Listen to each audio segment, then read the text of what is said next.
নতুন নতুন কলোনি তৈরি হচ্ছে, ছোটখাটো নয়।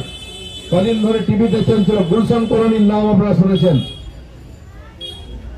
গুলশান কলোনি এই রাজ্যেরই একজন মন্ত্রী সংখ্যালঘু, সে ওখানে প্রায় 2 লক্ষ লোককে বসিয়েছে। 1,95,000 লোক থাকে ওখানে।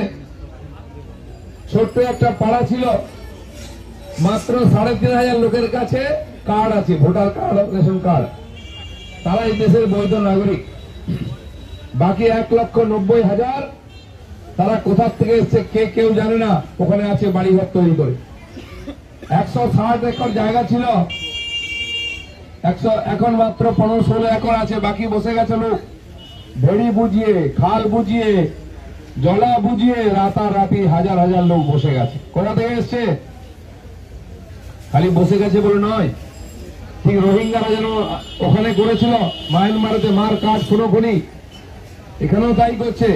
ওখানে উগ্রপন্থীরা লুকোচ্ছে, ওখানে বোম মারা হচ্ছে, মাদ্রাসা তৈরি করে ওখানে ট্রেনিং দেওয়া হচ্ছে উগ্রপন্থীদেরকে। আর এখান থেকে সারা দেশে ছড়িয়ে পড়ছে। এখানে ভোটার কার্ড, রেশন কার্ড, আধার কার্ড করে ব্যাঙ্গালোর, হায়দ্রাবাদ, মুম্বাই, চেন্নাই, দিল্লি সব জায়গায় পৌঁছে যাচ্ছে। যত নাশকতা হচ্ছে, বোম ব্লাস্ট হচ্ছে, দেশ বিরোধী গতিবিধি হচ্ছে, সব জায়গায় এই লোকেরা যুক্ত হয়ে আছে। তারা ওপার বাংলা থেকে আসছে, এখানে তাদের ভাইরা আছে, কার্ড করে দিচ্ছে, থাকার ব্যবস্থা করছে, টিকিট করে পাঠিয়ে দিচ্ছে। খালি বাংলা বিপন্ন নয়, সারা দেশ বিপন্ন। জম্মু কাশ্মীর পর্যন্ত চলে গেছে রোহিঙ্গারা। সেই জন্য আজ ভাবতে হবে, আবার উদ্বাস্তু হবেন না এখানে থাকবেন।